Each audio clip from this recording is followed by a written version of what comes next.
Everyone is telling you to learn AI, learn ChatGPT, learn prompt engineering, take an AI course, add it to your CV. And I'm here to tell you that's not the skill that will protect your job. I'm Kemi Thomson. I've spent over 20 years working across 6 specialist technology roles. I've worked as a business analyst, a cloud architect, senior FinOps consultant, and all of this without writing a single line of production code. Over the course of last year, I watched a team try to use AI to do what I do. The AI produced a 90-page report, technically accurate, completely unusable. I produced a focused set of recommendations, outcome of about £340,000 in identified cost savings. The difference wasn't technical knowledge, it was fluency. And fluency is what I'm going to explain in this video because it's the one skill AI cannot replicate, and it's a skill most professionals don't even know they're missing. Let me explain why the learn AI advice is already outdated. First, the tools change constantly. ChatGPT had a new model 3 months ago. Another model came out just this past week. By the time you finish an AI course, the interface has changed. You're learning a moving target. And that's fine if you're an AI researcher, but for most professionals, you don't need to master the tool. You need to understand what good output looks like.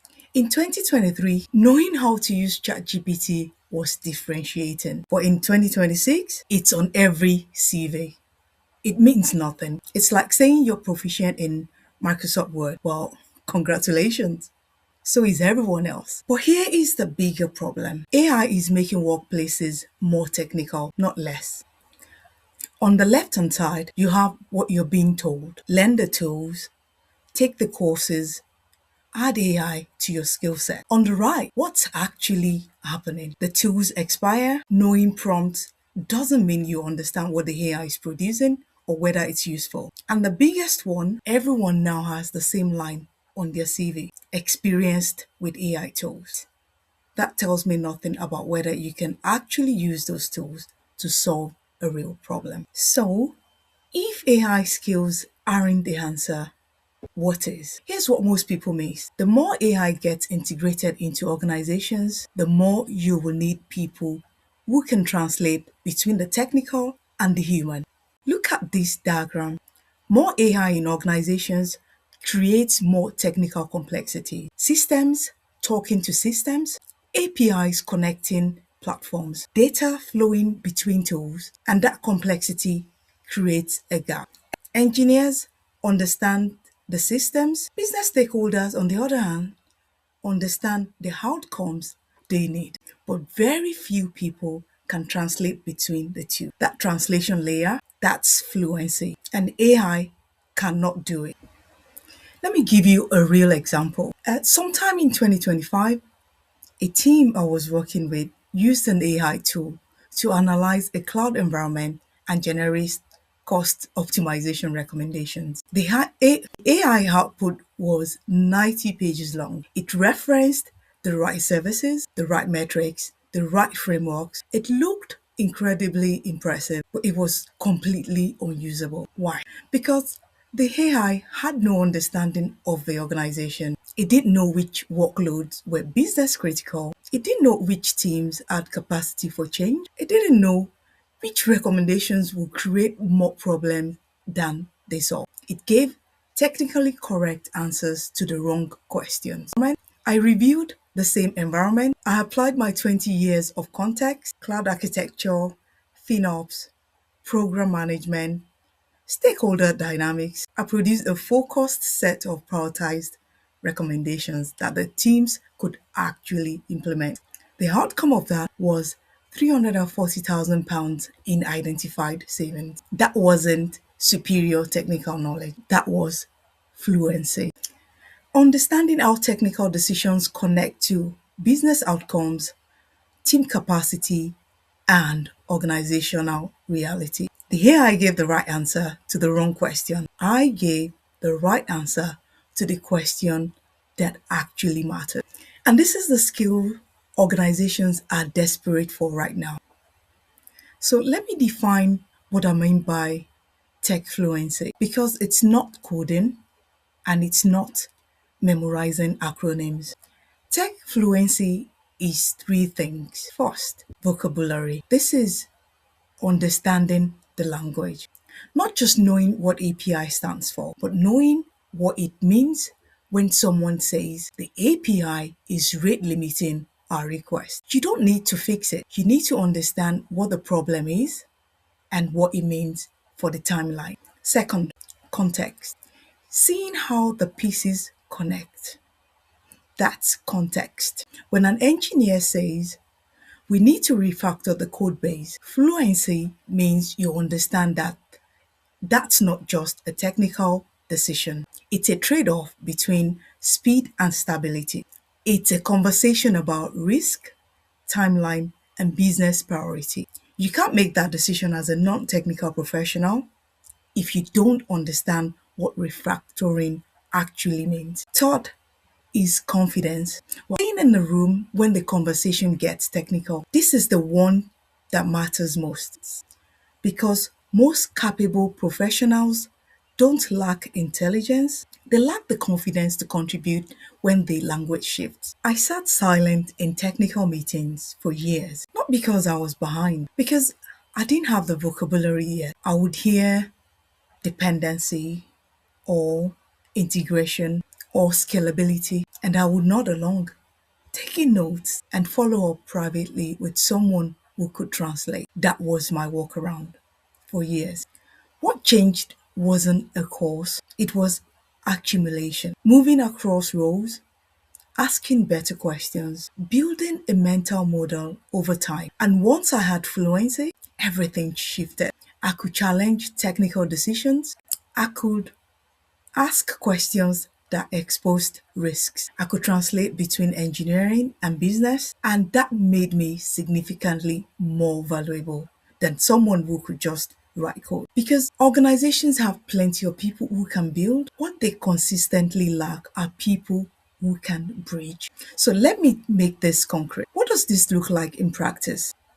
Look at these roles. FinOps analyst, £60,000 to £85,000. This role sits between finance and engineering. You don't need to write code. You translate cloud cost data into financial decisions that CFOs and engineering leads can both understand.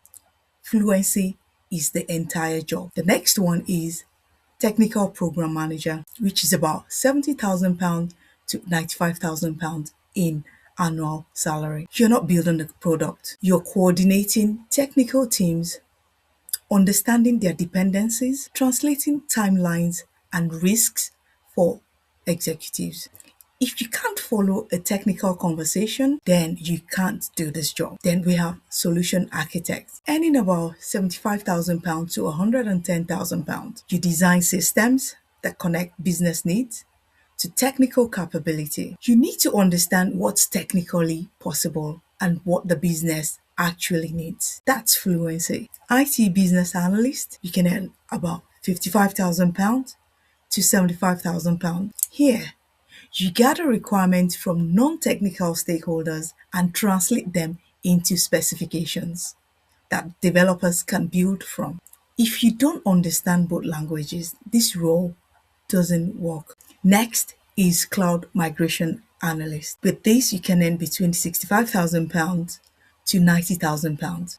For this role, you assess what's in the current environment, you plan how to move it, coordinate technical teams, and keep business stakeholders informed throughout.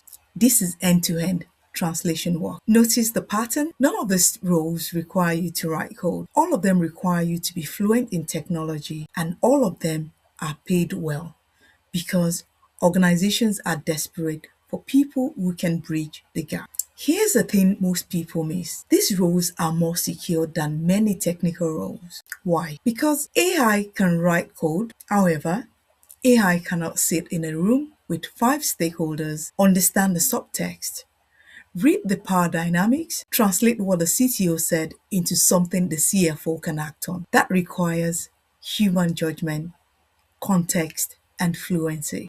And this is what makes you unfireable. So, How do you actually build this? Because I'm not telling you to go back to university. I'm not telling you to learn to code.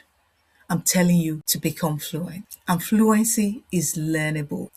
First, start with vocabulary.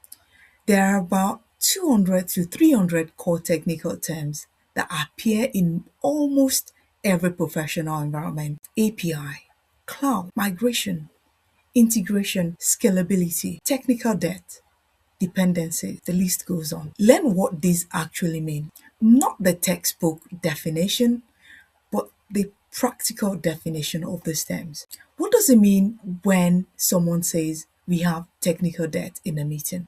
It means we took shortcuts to ship faster, and now those shortcuts are slowing us down. Once you understand around 200 terms, you can then follow 90% of technical conversations. Second, ask better questions. The difference between someone who is fluent and someone who's lost is that the fluent person asks clarifying questions. Something like, when you say refactor, do you mean a full rewrite? Or are we talking about incremental improvement? That kind of question shows you understand there's a difference. You don't need to know how to do it, but you need to know it's a decision point. Third, pattern recognition. The more technical conversations you sit through, the more you start recognizing patterns. This sounds like the API issue from last quarter. This feels like a dependency problem. You're not solving the problem, you're recognizing the shape of it.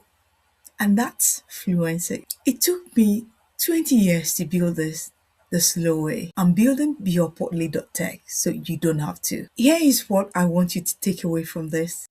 AI is not the threat. The threat is becoming the person who can contribute when the conversation turns technical.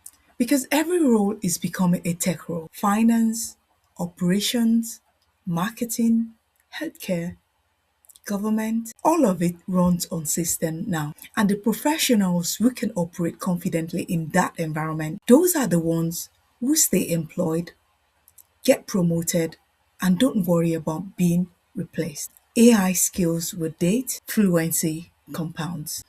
If this resonated, I am building a platform for exactly this. BeUpwardly.Tech, tech fluency for non-technical professionals. The link is in the description. And if you found this useful, subscribe. I'll be making videos like this every week. Plain explanations, real examples, no jargon. You're not behind. You just haven't been taught the right things yet.